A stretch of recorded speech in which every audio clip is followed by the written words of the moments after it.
Thank you. Okay.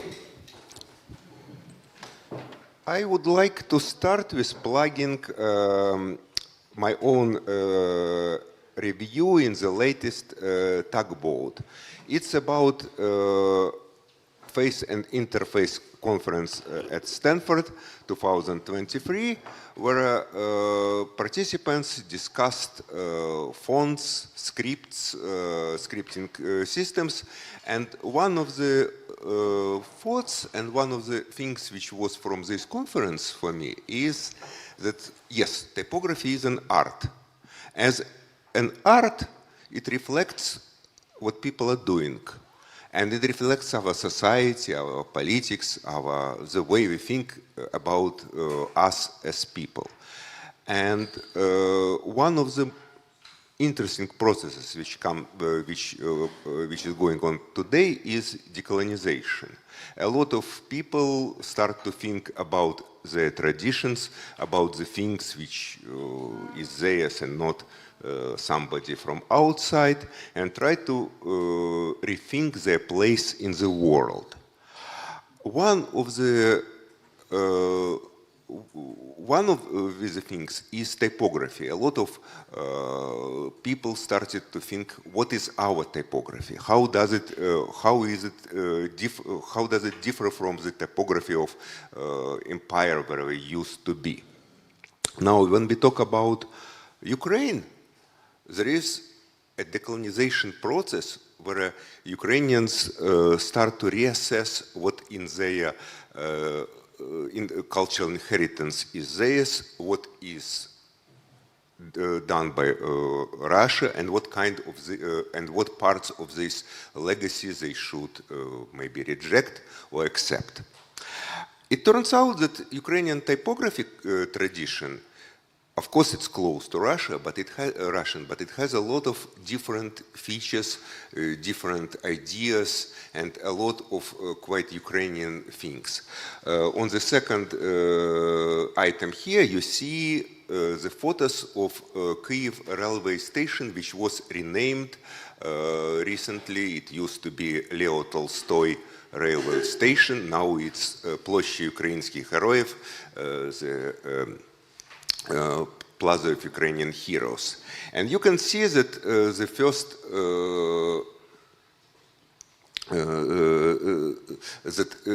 that previously it used more or less Russian classical fonts all the way.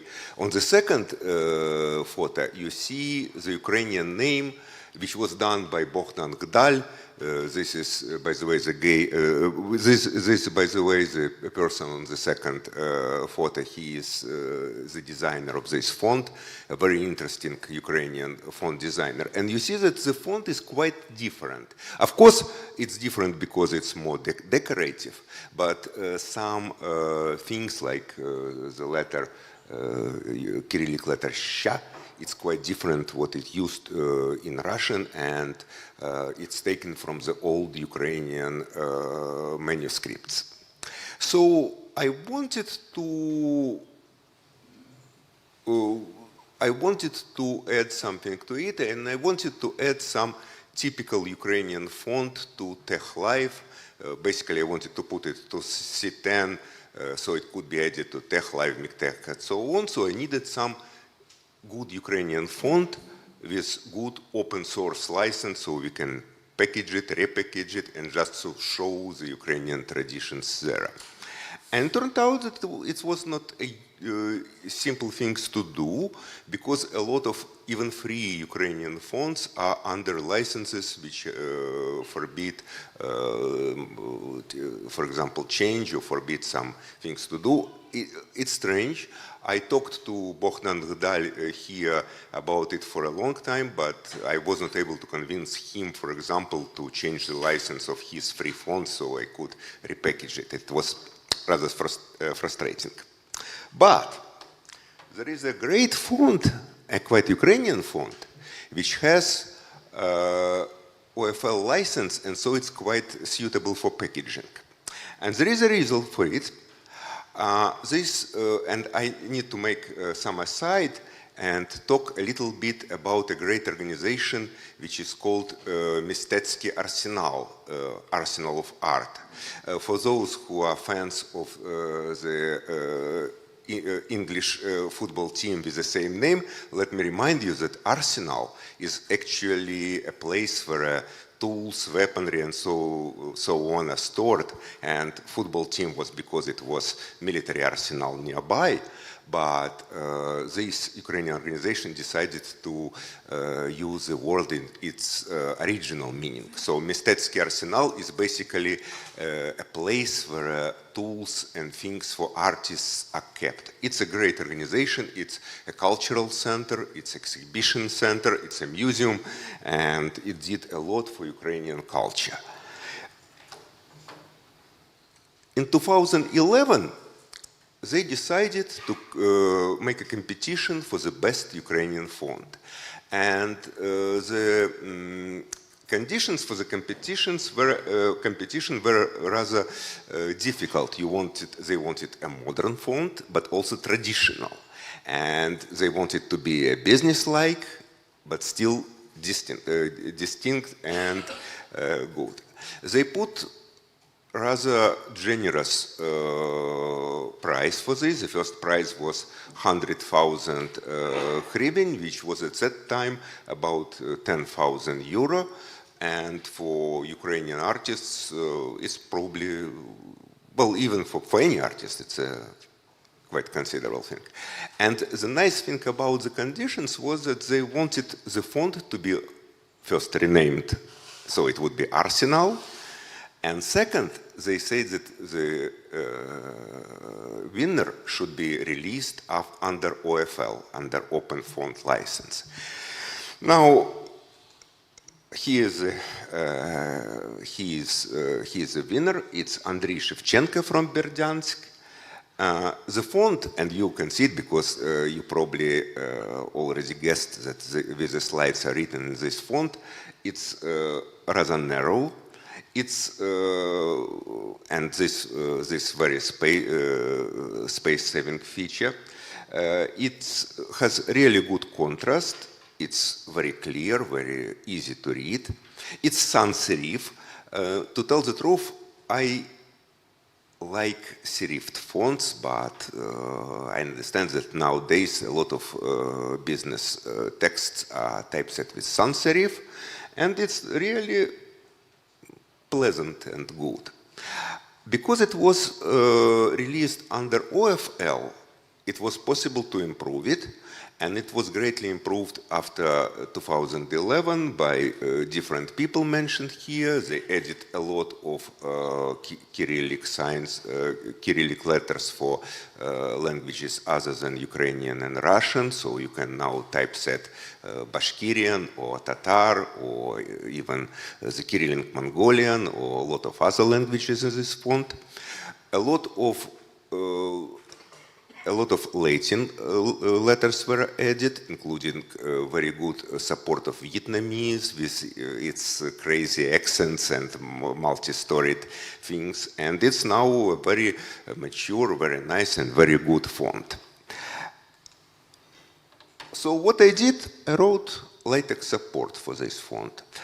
To tell the truth, nowadays with fontspec, it's embarrassingly easy thing to do. You just take fontspec and add a couple of syntactic sugars. So if you just say use package Arsenal, you can just use any LaTeX font switching command and not thinking about what's going on behind the scenes. The interesting thing about this font is that, it has the full developed swash axis. So usually when you have a font, you have basically only one swash, only swash font shape, but here you have normal swash, you have italic, bold italic, and somebody, I don't know why, but you have swash bold italic variant, and they all are selectable with this package with the text SW or SW shaped command as usual in LaTeX. It has some interesting currency symbols. Obviously, it has symbols for hryvnia, but it also has things like tugrik, tenge, Russian ruble, and it has some nice devices like Aldin floors and so on. So it was pleasant to add comments in LaTeX to access with nice letters. As an example, obviously everything before was in Latin, but here is Ukrainian typesetting. This is a poem by a great modern Ukrainian poet Serhiy Zhadan. As you see, using business font for poetry is probably not the best choice, but it does not look completely wrong, and I think that this typesetting is something which we can use, and I use it for some my own private collection of books of my favorite Ukrainian and other poets and writers. Again, there are some fonts, maybe Ukrainian, may be more suitable for prose. Some of them are commercial, some of them are free, but not completely free. But this font is good because it's very nice, very readable, and free. Now, MAF support. And this is the worst. This is something which I'm continue to think about and continue to do.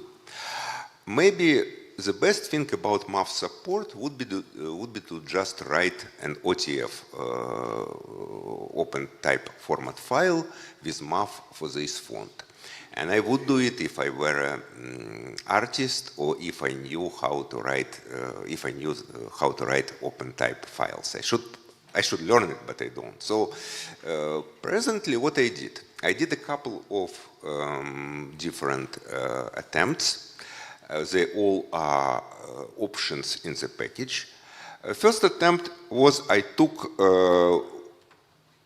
letters from the Arsenal font. I added some MAF symbols from KP Sans.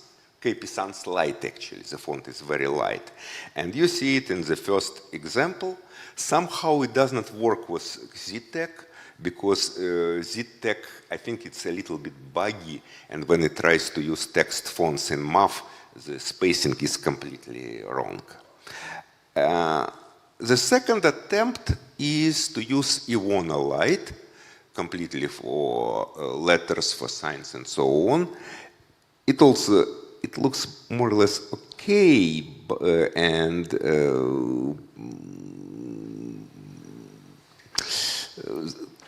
but the third thing is I took KP Sans Light and just everything in KP Sans Light. It would be good unless if you see the difference between two story and one story A in MAF and text mode, it irks me a lot. So right now I have more or less possible solutions for MAF, but none of the I'm still not satisfied and still thinking how to do MAF right. To tell the truth, there are not many sans serif MAF options in TEG. I even had some discussion on the LaTeX free list, because people say that, oh, do we really need sans serif MAF? And I think there is a place for sans serif MAF, and it would be nice to have a good sans serif font with sans serif MAF. So, a little bit about the use of font. I was absolutely stunned, surprised when Gutenberg chose Arsenal for their font of the month in November of the last year. What they do with the font of the month, they take the issue of the journal and typeset it completely in this font. could you please switch to the second file, if it's possible, here? I just want to show you how it looks. I was absolutely, yeah, just a moment. This is the first page, and if our great AV people I probably can show you how it looks in the journal. Oh, here we have it. Let me see. I just want to turn the pages. You know, I have this journal. It looks so nice. I shared this issue with Andrei Shevchenko and the other people who improved this font, and they were happy to see it used. And you see that even with some MAF, TXZ, and so on, it looks right.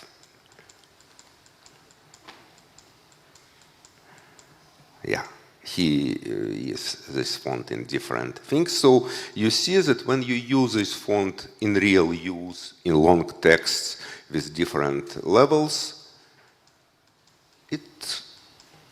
it's not bad. So we are now in the age of decolonization, of creating a big garden of different cultures, different attempts of different ways to think about us and our place. And I'm really glad that in something very small in typography, we were able to do some contribution to it. Okay?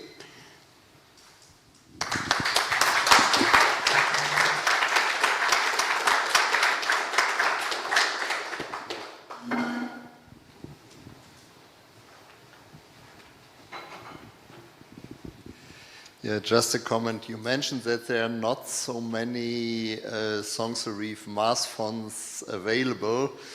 Yeah. Well, there's a version of Lato, or yeah. It's now called LaTeX because of licensing issues.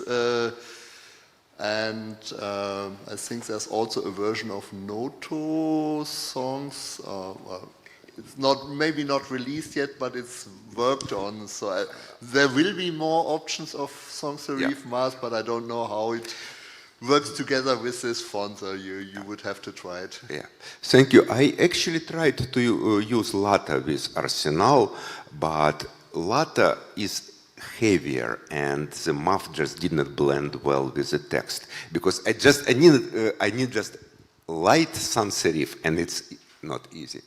Yes?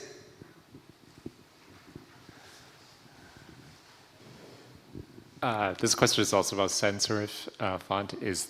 Excuse me, was that specifically thinking of readers with dyslexia, or is it another reason? Excuse me, what is it specifically? Were you specifically thinking about readers with dyslexia, or was it for another reason? It's a very good question.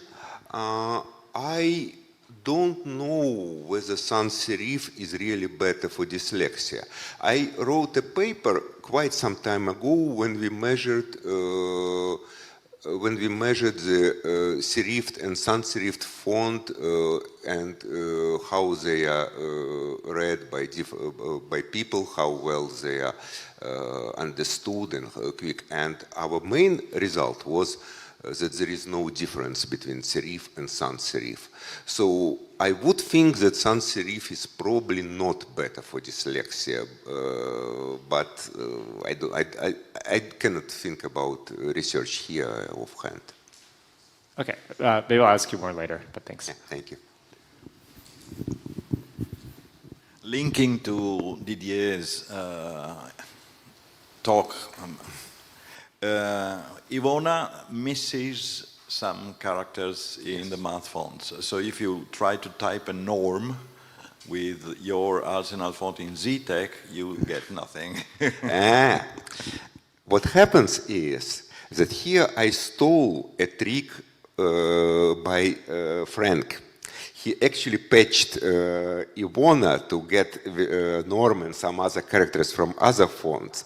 And so in a version which is used here, we use this trick, and so now it's complete.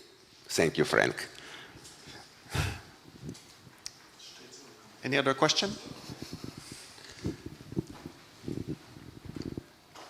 You talked about the decolonization trend. Yes. I was wondering, do you have some references for that topic? Yeah, yes. In the latest tugboat, you can find my review of the conference face and interface. The people there were specifically about this. And it's a lot of very interesting works. For example, there is a company which creates fonts for Native Americans in Canada and US, and they have quite interesting work. So maybe the simplest thing, just read this review and go by the links and mentioned there. Thank you. I might ask one. In the sample that you showed, the poem, but I didn't have my glasses, but I was under the impression that some characters were a little bit heavier than others. It's just my missing glasses, or? I don't know. I did not find this, but I'm not a trained typographer, so my eye might not be as good as somebody who is doing this all their lives. Anybody else? Did you?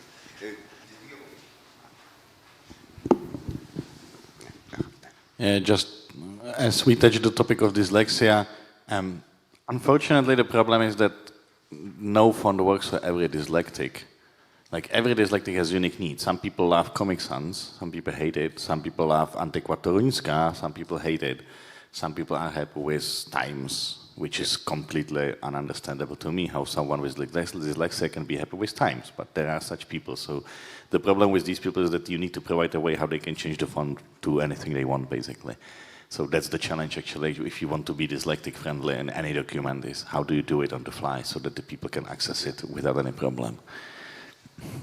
Yeah, we probably need, I think that the research can give us some pointers, but I would not be surprised if the answer is what you just said, that there are not much solutions.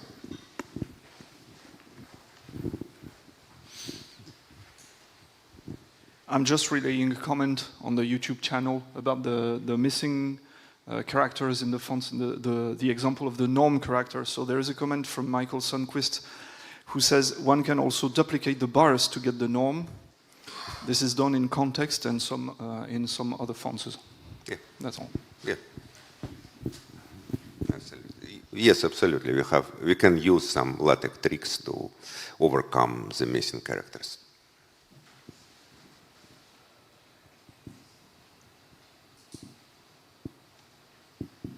Okay. Thank you. Thank you, Boris.